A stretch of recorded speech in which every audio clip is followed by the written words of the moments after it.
좋은 아침입니다. 아침의 하나 뉴스 종합 비타민 아침의 매일경제 김우미입니다. 오늘의 일면 같이 들어가 보실까요? 매일경제입니다. 가업 승계 대신 폐업을 택합니다. 라고 합니다. 이게 요즘 상황이라고 하는 거죠. 중소기업들 이제 상속, 증여세 관련해서 세금 폭탄이다 보니까 52% 차라리 문을 닫을 판이다. 라는 얘기가 나오고 있습니다. 사실 상속세 문제, 뭐 이런 얘기들, 뭐 증여세 문제 얘기가 많았습니다. 그래서 관련해서 이 관련 법안들 국회로 좀 손보고 있다라는 얘기도 사실 전해드렸었는데 여기 밑줄을 좀 보겠습니다.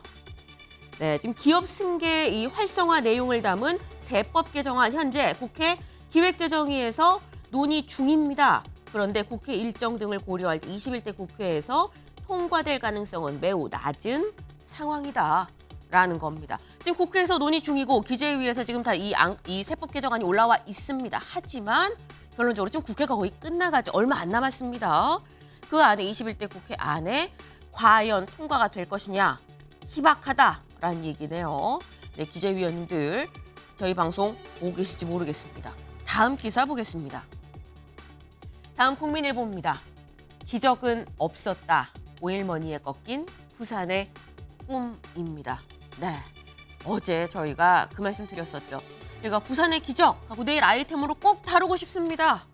라고 말씀을 드렸는데 네, 기적은 없었습니다. 오일머니 사우디에 결국 이 부산의 꿈 꺾였는데 여기 볼까요? 1차 투표에서 29표에 그쳐서 119표를 얻은 리야드, 사우디의 리야드에 패했다.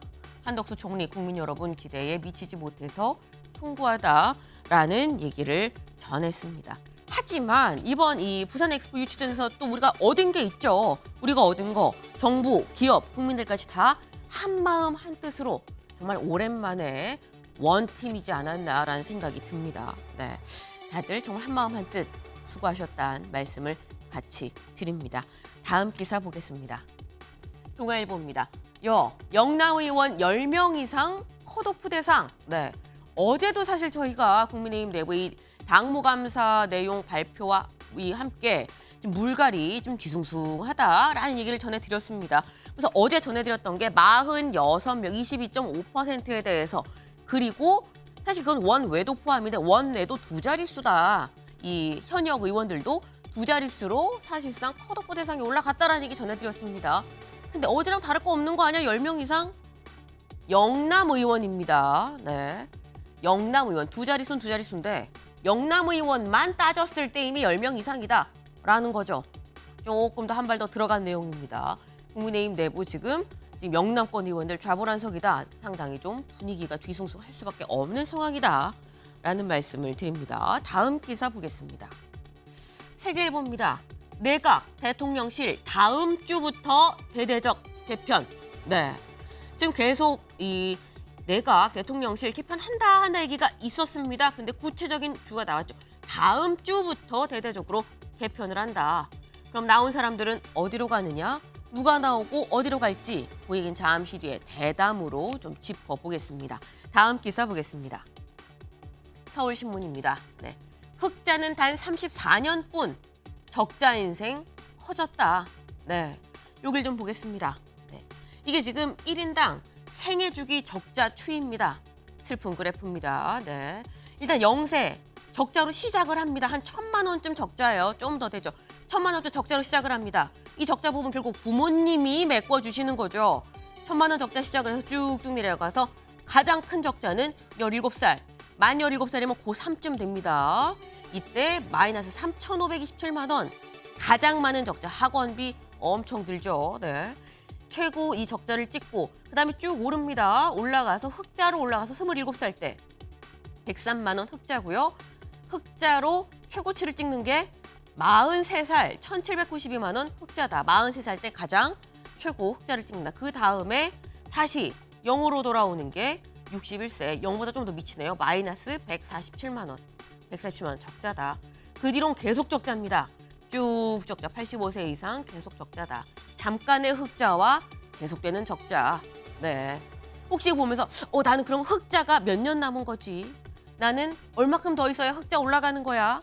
이런 생각 하시지 않을까 싶은데요. 네, 참 슬픈 적자 인생이 커졌다. 적자 인생이 예전보다 더 커졌다는데 좀 방점을 둬야 되는 거 아닌가 싶습니다. 그만큼 살기 팍팍해졌다라는 얘기인 거겠죠. 네, 다음 기사 보겠습니다. 조선일보입니다. AI 세상 올해의 단어는 진짜, 어센틱이라고 합니다. 네, 올해의 단어는 진짜다. 왜?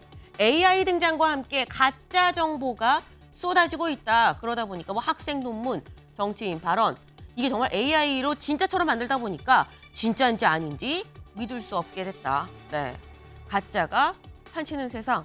그러다 보니까 올해의 단어는 진짜가 올해의 단어로 선정이 됐다라는 겁니다. 네, 진짜가 올해의 단어로 선정이 된 가짜가 판치는 세상. 네, 아이러니하죠. 다음 사진 기사 보겠습니다. 네, 한산한 거리. 여기가 어딘가 싶으실 것 같습니다. 여기 종로 3가. 네, 종로 3가의 이 거리입니다. 어제 저녁 8시쯤인데요. 사실 8시쯤 사람들 많아야 되는데 왜 이렇게 사람이 없지? 그래, 어제 추웠어. 너무 추웠지. 추운 거 맞습니다. 근데 추워도 있을 건 있어야 되는데 있어야 될 게 없습니다. 뭐가 없느냐? 포장마차가 없습니다. 여기가 원래 지금 포차거리라고 얘기를 하죠. 이 양쪽으로 포장마차들이 쭉 늘어서야 되는데 포장마차들이 없습니다. 포장마차가 없었던 이유. 최근에 한번 논란이 된 게 유튜브에 이런 이 내용이 올라왔죠. 여기 종로상가 포장마차에 가서 내가 석화 2만 원짜리 시켰는데 씻지도 않은 석화 7개가 딱 올라오더라. 이거 맞느냐?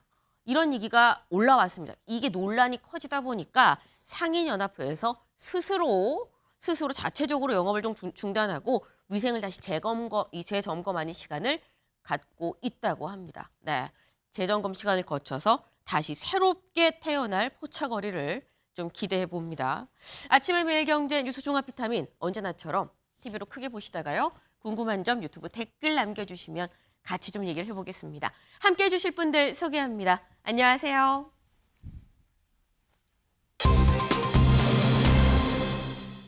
첫 번째 키워드 이낙연 신당입니다. 네, 물음표가 붙었죠. 네, 굉장히 많은 신당들이 나오고 있습니다. 이준석 신당, 송영길 신당, 조국 신당, 이낙연 신당도 나왔습니다. 볼까요? 이재명 개딸 때린 이낙연, 민주당 사당화, 민주주의 억압. 네, 이낙연 전 대표 굉장히 오랜만에 지금 공식 석상에 나와서 많은 말들을 했습니다. 근데 이 많은 말들 지금 민주당이 사당화됐다, 민주주의가 억압됐다라는 얘기를 했다는 것 같죠. 이 얘기 직접 들어볼까요? 그렇게 생각합니다. 네, 아까 도덕적 감수성이 무뎌지고 당내 민주주의가 억압되고 하는 것은 리더십과 무관하지 않다고 생각합니다. 이게 해소되기 위해서 가장 먼저 불식해야 하는 과제는 어떤 걸로 보고 계십니까? 네, 민주당이 중지를 모아서 잘 해주기 바랍니다만은 지금까지 귀국 후에 꽤 오랜 기간 침묵하면서 지켜봤는데 잘 되지 않고 있습니다. 매우 답답하게 생각합니다. 그 이재명 대표께서 그럼 총선에 앞서서 좀 어떤 행보를 보이셔야 된다고 생각하시는지, 또 거리 상태가 될 경우에는 앞서 뭐 전진 앞서 나서실 생각도 있으신지도 좀 부탁드립니다. 네, 우선은 민주당이 그리고 이번 선거에 총선에 임하고자 하시는 분들이 먼저 지혜를 모으고 결단해야 할 문제라고 생각합니다. 네, 이낙연 전 대표 평소 스타일을 생각을 할 때 이상식 실장님, 이건 좀 작심했다라는 느낌이 듭니다. 예, 원래 이낙연 대표님이 이제 엄중낙연이라는 호칭처럼 조금 이제 네. 진중하신 모습을 보이는데 이번에는 이제 작심하고 쓴소리를 하신 것 같습니다. 또 행사장 갈 때마다 저분이 보입니다. 지금 호남 향후에 그다음에 네. 이제 김대중 행사 이런 때마다 이제 오셔야 되는 것 같은데 제가 네. 보기에는 정치 재개의 신호탄을 쏘아 올릴 것이 아닌가 저는 이렇게 생각을 하거든요. 네. 그리고 강성 지지층들의 목소리 식되고 있다는 이런 비판은 어느 정도 저희들이 경청할 수 있는 부분이 아닌가 저는 이렇게 보고 있습니다. 다만 이제 비명계의 중심점, 구심점이 돼가지고 또 활동할 수 있느냐, 네. 또는 또 아까 제목에 나온 것처럼 신당으로 갈 수 있느냐, 여기에 대해서는 저는 좀 회의적입니다. 왜냐하면 이분은 뭐 문재인 대통령 때도 총리를 하시면서 네. 문재인 대통령의 후광으로 반사적인 이익을 누린 그런 분이고 제가 아는 이낙연 총리님은 뭐 이렇게 세력을 끌어모아가 뭔가를 큰 거를 이제 박차고 나가서 네. 큰 일을 할 것 같은 그런 이미지보다는 안정적인 그런 이미지가 강하신 분이라 이 말이죠. 그래서 또 지난번 대선 이후에 세력이 많이 와해돼 가지고 네. 예, 이낙연 전 대표를 따르는 세력이 얼마나 남아 있을지도 이제 의문시되고요. 그래서 저는 또 한 가지는 이제 반 이재명 또는 비이재명의 가치만으로는 안 되고 본인만의 어떤 비전이나 가치를 제시해야 되는데 그런 네. 부분도 좀 부족하고 그렇기 때문에 저는 신당까지는 가지 않고 민주당의 미래를 위해서 뭐 어쨌든 힘을 모아 주실 것이다. 저는 이렇게 보고 있습니다. 네, 아직 신당 얘기는 하진 않았는데 키워드만 나왔지만 일단 쭉 다 풀어주셨어요. 일단 중요한 거는 뭔가 정치적인 신호탄인 것 같다라고 말씀을 하셨습니다. 그래서 엄중낙연인데 이번에 좀 세게 얘기하셨네라는 말씀도 같이 하셨는데 지금 작심한 것 같다라는 얘기가 그래서 나오고 있는 거죠. 근데 이렇게 이낙연 전 대표가 세게 얘기했으면 여기에 이재명 대표는 뭐라고 얘기를 했을까요? 그 모습도 같이 보고 오시죠. 다름이 아니라 오늘 이낙연 전 대표님이 좀 오늘 대표님 겨냥해서 민주당 자체 비판했는데 관련해서 입장 있으실까요? 이낙연 전 대표님이 또 준연동형 비례대표제도 필요하다고 말씀을 하셨는데 여기에 대해서 간단하게 한 말씀 부탁드립니다. 간병 문제로 온 국민들이 고통받고 있습니다. 국가 제도로 정착시킬 그런 방안을 마련하면 좋겠습니다. 고맙습니다. 이낙연 전 대표님 발언 관련해서 입장 없으신 걸까요?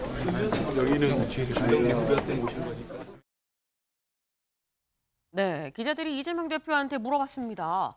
이낙연 전 대표가 작심 비판했는데요. 점점점. 말은 안 했지만 일단 계속 웃고 있었죠. 미소를 잃지 않았습니다. 웃으면서. 준연동형 비례대표제 필요하다고도 얘기했습니다. 점점점. 이낙연 전 대표 발언 관련해서 입장 없으신 건가요? 점점점. 중간에 그 얘기는 했죠. 지금 간병제도로 지금 국민들이 굉장히 고통을 겪고 있습니다. 라고는 얘기했습니다. 신현영 의원님. 이재명 대표. 사실 이낙연 전 대표의 얘기에 요걸 물어본 거는 얘기를 안 하고 다른 뭐 간병 관련, 요양 관련한 얘기를 하고 미소를 잃지 않았어요. 이거 어떻게 해석해야 되는 겁니까? 우선은 저도 어제 현장에 있었는데 네. 우리 민주당의 총선 1호 공약인 네. 간병비 급여화를 선언하는 요양병원에서의 간담회 자리였습니다. 네. 그만큼 대표께서 그리고 우리 당의 민생 공약을 이제는 잘 챙기겠다라는 상징적인 날이었는데 참 이낙연 전 대표께서 타이밍은 좀 못 맞추신 거 아닌가 하는 안타까움이 있습니다. 그래서 아침 같은 날. 예, 간병비 급여화는 사실은 발표하고 나서 국민의힘에서도 긍정적인 반응이 나올 만큼 우리 정치가 같이 통합하면서 뭔가 국민들을 위해서 해보겠다라는 긍정적인 뭔가 미래지향적인 그런 날이었거든요. 네. 그럼에도 불구하고 이낙연 대표님이 이렇게 어떻게 보면 뼈아픈 발언을 하시는데 잘 참으신 것 같고요. 예, 이낙연 대표님은 우리 당의 어르신입니다. 그래서 우리 당에서 어려움을 겪을 때마다 사실은 당내 어르신 없어서 정리가 잘 안 된다라는 아쉬움이 있긴 했었는데 어제 발언하신 거 보면은 강성 지지층에 너무 기이한다, 면역 체계 무너졌다, 네. 정치의 양극화 이런 부분을 비판하셨습니다. 비판할 수 있다고 보고요. 특히나 발언하신 것 중에서 진정한 시스템 공천이 훼손되면 많은 부작용을 낳는다. 이게 저는 핵심이라고 보거든요. 결국에는 이재명 당대표께서 나중에 공천에 이제 판단을 하실 때 네. 비명계들 소외시키지 말고 공정하게 하라라는 메시지를 낸 거기 때문에 그런 부분까지 잘 아울러서 민주당이 아마 22대 총선 대비를 하게 되지 않을까라는 생각이 듭니다. 이낙연 전 대표가 직접적으로 공개석상에 이렇게 올라와서 센 얘기를 한 거는 결국 22대 총선의 공천, 비명계, 친낙계 다 포용해서 잘 끌어안아야 된다는 어떤 약간 경고성 메시지 때문 아니겠느냐라는 말씀을 하셨어요. 근데 이렇게 되면 윤두현 의원님. 예. 제가 명락대전 그런 얘기를 했었습니다. 지난 대선 경선 때. 명락대전. 이낙연 전 대표가 다시 수면 위로 이렇게 올라오게 되면 현재 있는 이재명 대표랑 같이 붙을 수밖에 없는 명락대전이 현실화되는 거 아니겠느냐라는 시선을 그래서 많이 하고 있는 거거든요. 어떻게 보십니까? 명락대전이 지금 할 수 있는 그런 정치적 상황인가요? 그래서 저는 오히려 그것을 묻고 싶고요. 네. 다만 이낙연 총리가 이래 보면은 이제 전 총리죠. 이 국가 지도자로서 총리도 하시고 그 여당의 대표도 하고 그랬는데 보면 지금 민주당의 상황이 상당히 걱정된다. 그리고 이제 그 당에서 일어나는 여러 가지 문제, 이 정당은 이 도덕적 기준이 명확해서 국민들로부터 그런 부분에 인정을 받아야 되는데 그런 것도 안 되고 네. 사법 리스크도 있고 그리고 그러면 바깥에서 보는 시선이 그렇더라도 당이 단합을 해야 되는데 총선 공천에서 잘못된 선택을 해서 당마저 분열로 빠질까 걱정돼서 하는 이야기지 네. 이른바 말하는 명락대전까지 가는 것은 조금 무리가 있다. 명락대전까지 갈 수 있는 정치 상황이 아니다라는 말씀을 하셨습니다. 어제 그 상황 관련해서 만평이 오늘 또 하나 있었습니다. 만평 같이 볼까요? 네.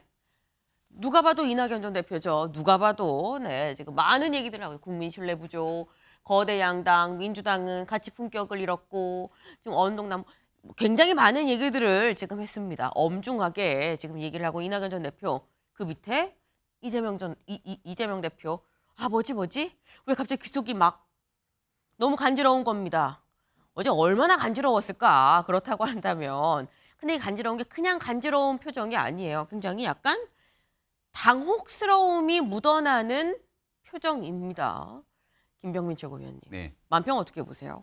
이낙연 전 대표가 당내에서의 중량감들을 많이 상실했다는 게 전체적인 평가이기도 합니다. 정치적인 주목도도 끌지 못하는 상태고요. 네. 근데 그런 이낙연 전 대표가 이재명 대표를 직격했거든요.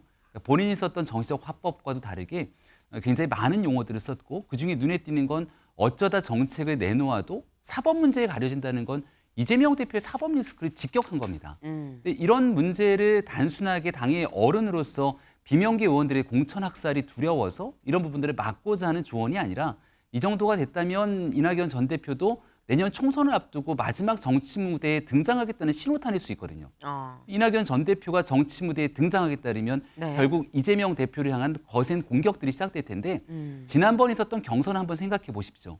지금 나오고 있는 이재명 대표의 수많은 사법 리스크는 지난날 명락대전이라고 불렸던 당 대통령 선거 후보의 경선에서부터 나왔던 일들입니다. 네. 그게 다시 내부에서부터 촉발돼 나오게 되는 정치 내부 경쟁이 시작되게 되면 가뜩이나 갈 길이 먼 이재명 대표 입장에서 혼란스러울 수밖에 없을 거고 조용하게 병립형 등으로 선거제도를 본인 원하는 방식으로 끌고 가야 되는데 네. 이걸 국민 앞에 리트머스 시험지로 제시하면서 이재명 대표랑 맞붙기 시작하는 순간 앞으로 이낙연 전 대표가 적어도 지금보다는 정치적 주목도를 훨씬 더 높게 끌고 갈 가능성이 있다고 생각합니다. 적어도 지금보단 이낙연 전 대표가 좀 더 많은 주목을 받지 않겠느냐. 그러니까 어떻게 보면 이재명 대표가 어제 이낙연 전 대표의 얘기에 반응을 하지 않은 게 또 한수 묘수일 수도 있습니다. 반응을 했다 그러면 본격적인 명락대전 이 구도가 또 형성이 될 수도 있는 거긴 한데 아무 얘기를 안 했습니다. 그런데 이재명 대표는 얘기를 안 했는데 대신 이 사람이 얘기를 했습니다. 누가 얘기했을까요? 네, 같이 보겠습니다.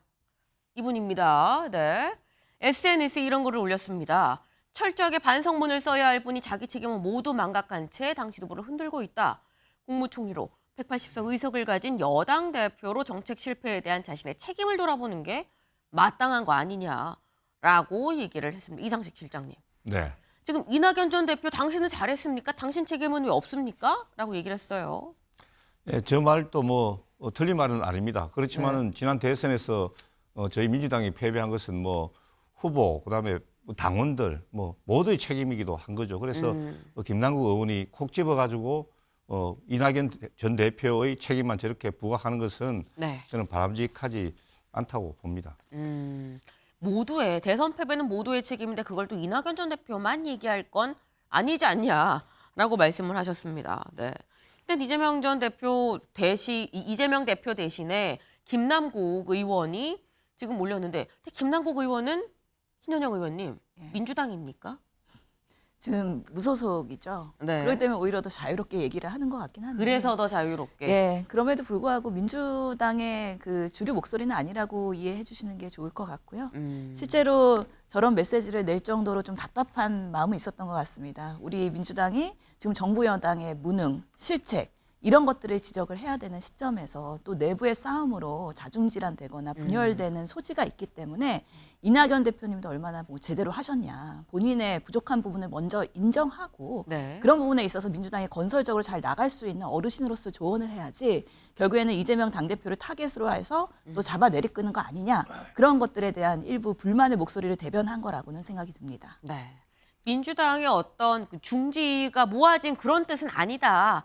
일부의 의견이다라는 점. 다만 자중질환에 대해선 좀 이 지양하는 그런 취지 아니겠느냐라는 말씀을 지금 하셨는데, 네. 근데 아까 저희 키워드가 이낙연 신당이었습니다. 다음 기사 볼까요?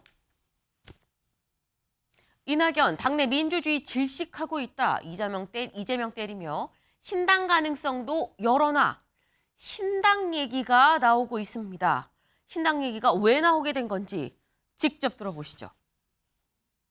정치에 대한 국민의 절망은 갈 때까지 갔습니다. 지금의 절망적 상황을 타개하기 위해 여러 갈래의 모색이 이어지고 있습니다. 그 여러 갈래의 모색에 대해서 제가 아까 말씀드린 대로 그 문제의식에 공감하고 있습니다. 국가를 위해서 제가 할 일이 무엇인가 하는 것은 항상 골똘하게 생각하고 있습니다. 네. 지금 이낙연 전 대표 저 얘기 기자가 신당에 대해서 물어봤습니다. 신당에 대해서 물어봤는데 여기에 대해서 여러 갈래의 길을 모색하고 있다. 그렇다고 한다면 김병민 최고위원님, 예. 이 여러 갈래 길 중 하나는 신당 창당인 것이냐 어떻게 보십니까? 이낙연 전 대표만으로 신당을 창당한다 그러면 아무런 폭발력이 없을 겁니다. 근데 적어도 지금 비명계 의원들이 나와서 새로운 가능성을 모색하고 있는데 네. 여기 김종민 의원이든 윤영찬 의원이든 이원욱 의원이든 이런 비명계 의원들의 개별적인 브랜드라든지 정치적인 폭발적인 요소들이 별로 없다 보니까 개별적인 메시지에 힘이 별로 안 생기는 것 같습니다. 만약 이런 인사들의 구심점의 역할로 이낙연 전 대표가 자리하게 된다면 네. 적어도 작은 씨앗의 가능성 정도는 된다고 생각을 하고요. 근데 이낙연 전 대표와 비명계 인사들만 갖고는 사실 신당에도 파괴력이 크진 않을지 모르겠지만 지금 밖에서 우후죽순으로 생기고 있는 금태섭 신당을 비롯한 여러 갈래의 세력들이 있는데 이런 사람들이 힘을 합치게 된다면 내년 총선에서 굉장히 유의미한 폭발력을 가져갈 수도 있거든요. 네. 지금 민주당이 단결되고 단합된 힘으로 선거를 치루어도 부족하다고 판단될 텐데 내적 갈등들을 첨예하게 일으키면서 당이 쪼개지는 상황이 오게 된다면 민주당 입장에서는 가히 상상할 수 없는 시나리오이기 때문에 네. 이낙연 전 대표가 적극적으로 움직이면서 신당의 가능성을 모색하는 것 상당히 부담스러울 수밖에 없다고 생각합니다. 네, 이상식 실장님. 지금 이낙연 대표께서 신당 창당의 가장 큰 명분으로 내세우는 것이 당내 민주주의가 질식하고 있다는 것 아니겠습니까? 네. 그런데 지금 당내 민주주의는 조금 요즘 그 강성 지지자들의 목소리 때문에 조금 이낙연 대표의 그 지적이 일부 이제 타당성이 있는데 지금 그러면 나라 전체의 민주주의는 어떻게 되는 겁니까? 나라 전체의 민주주의 지금 크게 이제 위협받고 있다. 그리고 평화 민생도 크게 위태롭다. 그래서 우리가 지금 투쟁해야 될 상대는 우리 내부보다는 외부라 이거죠. 정권과의 심판이 가장 중요한데 그래서 이재명 대표도 우리 안의 작은 차이를 극복하고 네. 장벽을 넘어서 나가자 이렇게 말씀을 하셨지 않습니까? 네. 그렇다면 저는 이낙연 대표께서도 그 대회에 동참해가지고 하는 게 맞다고 그렇게 생각을 하고 두 번째로 이낙연 대표의 개인적인 성향이 저는 신당 창당을 하지 않을 거라고 봅니다. 왜냐하면 이분이 전에 옛날에 이제 정치적인 선택을 할 때 네. 열린 우리당 그때 창당돼가지고 막 붐을 일으키고 할 때도 그대로 새천년 민주당에 잔류를 하셨고 네. 또 호남에 저번에 안철수의 국민의당이 막 이렇게 붐을 일으킬 때도 거기에 가지 않고 이제 새정치민주연합에 잔류를 하셔가지고 네. 그것이 결국에는 자기의 정치적인 입지에 굉장히 도움이 되었다. 저는 그렇게 생각하기 때문에 뭐 전체 상황적인 측면 또는 이제 개인적인 성향으로 볼 때 창당을 하지 않고 아마 민주당에 힘을 보태줄 것이다. 저는 이렇게 믿고 있습니다. 네. 그동안의 어떤 정치 이 길을 걸어온 걸 봤을 때 민주당이 기존의 자리에서 벗어나지 않았기 때문에 지금의 이낙연이 있었고 그 성향을 본다고 한다면 이번에도 신당은 만들지 않을 것이다 라고 말씀을 하셨습니다.